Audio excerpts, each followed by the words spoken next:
माँ बाप की देन है।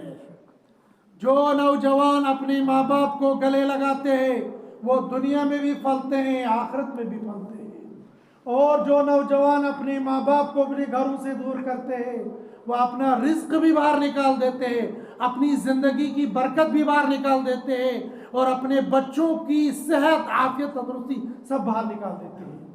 क्या अज़िक जवान चा बुढ़ मालूमात अगर वो 1 महीना बिस्तर पर पड़े रहेंगे, क्या उनका पेशाब पाखाना साफ करने के लिए आज का नौजवान तैयार हो सकता है? गो इससे हवाल सुई नितनिया। और फिर 6 महीने या 1 साल बूढ़े माँ बाप की खिदमत करना। बुढ़ा उस गाँव उस घर में चाशुदन आसन तंग स्थन जरा भेद सब। और जो बूढ़ा ज्यादा बोलने वाला होता है, इसका दोस्त घर में आ जाए या इसका कोई मिलने वाला आ जाए, बाप सब जरा भेद तो छपाई कहते करना। या अपने बाप को जो गुस्से से कह रहा है, मेरे कुरान ने कहा था वला तकुल लहुमा उफ़्फ़िन, तुम इनको भी मत कह लेना। और तुम जो कह रहा है जरा भेद सब करता, क्या ये तेरे लिए जायज होगा? जो नौजवान बेटा अपने बूढ़े बाप को इस लहजे से बात करेगा, वो नौजवान क्या सोचता है इसकी जिंदगी के अंदर बरकत आएगी? हरगिज नहीं आ सकती है। वो नौजवान क्या सोचता है इसकी औलाद सेहतयाब रहेगी? हरगिज नहीं हो सकती। यह नौजवान क्या सोचता है मैं बाइज्जत दफ्तर से बरी हो जाऊंगा? हो ही नहीं सकता है। मगर माँ बाप होते हैं, वो बदवा नहीं देते। जिस दिन बाप का दिल टूट गया, जिस दिन माँ का दिल टूट गया, उसी दिन तेरी जिंदगी का आखिरी दिन हो जाएगा। बेड़ा गर्क हो जाएगा, करोड़पति से होकर रोड़पति पर आ जाएगा। लोगों को देने वाला तो भीख मांगने वाला हो जाएगा। ये बूढ़े माँ बाप कोई छोटी नियामत नहीं है। आप मुझसे दुआ कराते हो, आप उससे दुआ कराते हो, कभी मौलवी साहब के पास, कभी मुफ्ती साहब के पास, कभी इमाम साहब के पास और कभी पीर साहब के पास दुआएं कराने के लिए जरूर जाते हो। कभी तुम अपने बूढ़े माँ बाप के पास गए, अब्बा जान आज मेरा इम्तिहान है, आप ये जरा लड़खड़ाते हुए हाथ जरा उठाओ और मेरी कामयाबी के लिए दुआ करो? दबना बड़स क्या पता। ये अनपढ़ बूढ़ा, ये बिल्कुल कुछ भी नहीं जानता है बेचारा। ये जिस वक्त आपके लिए दुआ करेगा, इसकी दुआ बराह रास्त अर्श मुअल्ला से टकराएगी। मैं दुआ करूंगा, मेरी दुआ अर्श पर पहुंचेगी या नहीं पहुंचेगी इसकी गारंटी कोई नहीं, लेकिन माँ बाप की दुआ अपने औलाद के हक में डायरेक्ट अर्श मुअल्ला से टकराएगी। और क्या अरहमुर राहिमीन, बूढ़े वालिदैन को जो हाथ कांप रहे होंगे, सफ़ेद रीश होगा और बेचारा मजदूर होगा और रब से कहेगा मैं निपाक परवरदिगारा मैं सुन पता कहते ना मगर इम्योन बाइशो ये करजन कामयाब। क्या अल्लाह को इसकी इस आहवजारी पर क्या आर नहीं आएगा? अल्लाह वो अल्लाह है जिसको अपने बंदों के साथ 70 माओं से ज्यादा प्यार है। जिसे हजरत याकूब अलैहिस्सलातु वस्सलाम, हजरत यूसुफ अलैहिस्सलातु वस्सलाम एक बड़े लंबे ज़माने के बाद मुलाकात कर रहे थे।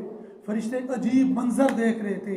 रब्बे कायनात ने फरमाया तुम क्या ताज्जुब कर रहे हो? ये 2 टूटे हुए दिल प्यार मोहब्बत में जो मिल रहे हैं, तुम क्या समझते हो ये मोहब्बत का आला मेयार है? मुझे अपने हर ईमान वाले बंदे से इससे कहीं ज्यादा मोहब्बत और आर आता है। जब हम लोग अल्लाह के हुजूर में हाथ उठाकर अपनी औलाद के लिए दुआ करेंगे तो क्या अल्लाह हमारी दुआ को नहीं सुनेगा? और हमारे नौजवान थोड़े से दीनदार हो जाते हैं, तबलीग में गए चिल्ला लगा कर आ गए या खानका में किसी बुजुर्ग से जुड़कर आ गए, थोड़ी दाढ़ी रख ली और बाप को फतवे देने शुरू कर देते, चोय कमाई हराम बुखमाइना चुप बैंकस में जॉब कर, ये जॉब चैन नहीं तेरी, सारी जिंदगी तो यही कमाई खाते हुए गुजर गई, आज तो फतवा देने वाला आ गया। तू बाप को फतवे नहीं दे सकता है। बड़े नौजवान आते हैं ना दीनदार बने, वो ऐसे कहते नहीं है लेकिन वो कहना यही चाहते हम दीनदार हैं, हमारा बाप बेदीन है। अब हमें ये बताओ हमें बाप से अलग रहना चाहिए या बाप के साथ रहना चाहिए? दिल तो चाहता एक ये थप्पड़ खींच के मारो, लेकिन भाग जाएगा। इसलिए बड़ी नरमी से मैं कहता हूँ दुआ वह हम नहीं करेंगे, जा तहज्जुद पढ़ और तहज्जुद में अपने बाप के लिए हिदायत के लिए दुआ मांग। जबरदस्त नमाज ही न पढ़ वहीं से मैं तिमन से दी बिहोन की बुढ़ा मिला। असल दिल ये चाहता है अपनी महबूबा के साथ तन्हाई में ज़िंदगी गुजारे। और बूढ़े माँ बाप से छुटकारा चाहता है, बहाना बनाता है दीनदारी और बेदीनी का। नौजवानों को चाहिए कि अगर आपके अब्बा हुजूर नमाज नहीं पढ़ते हैं, फतवे मत दो, फतवा देना आपका काम नहीं। अगर आपके अब्बा हुजूर दाढ़ी नहीं रखते हैं, फतवा आप मत दो, फतवा देना किसी और का काम है। अगर आपके अब्बा हुजूर बैंक में जॉब करते हैं तो फतवा आप मत दो। आप रात को उठकर तन्हाई में बैठकर अल्लाह से दुआ मांगो, ए अल्लाह तौफीक देने वाला तू है, जैसा तूने मुझे मस्जिद के लिए बुला लिया है, मेरे अब्बा को भी बुला ले। अब्बा भी आएगा इंशाअल्लाह। और जब बेटा तड़प कर दुआ करेगा तो इंशाअल्लाह अब्बा हुजूर मस्जिद के अंदर आ जाएंगे।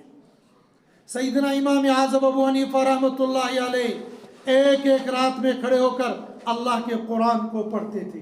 जब अल्लाह के साथ मोहब्बत होती है, कुरान के साथ मोहब्बत होती है, फिर इंसान को ज़िंदगी गुजारना बहुत आसान हो जाता है। और अगर मोहब्बत नहीं होगी, प्यार नहीं होगा, दीन से लगाव नहीं होगा, फिर इंसान भटकता चला जाएगा। फिर उसको एक पारा तो बहुत दूर की बात है, अगर किसी दिन इमाम साहब ने फजर की नमाज में 7 मिनट से 8 मिनट या 9 मिनट लगा दिए और कभी रुकू के अंदर 5 से ज़्यादा 7 मरतबा सुबहान रब्बियल अज़ीम पढ़ लिया, पीछे सबको खांसी लग जाएगी, सबको खांसी हो जाएगी। बाद में इमाम साहब के बीमार थे हसन, वो क्या कि नहीं हो, वो अपनी सुना रहा होता और माशाल्लाह से हटा कटा होता, बीमार कुछ नहीं होता। ये जब इंसान को दीन के साथ मोहब्बत हो जाती है, दीन के साथ प्यार हो जाता है,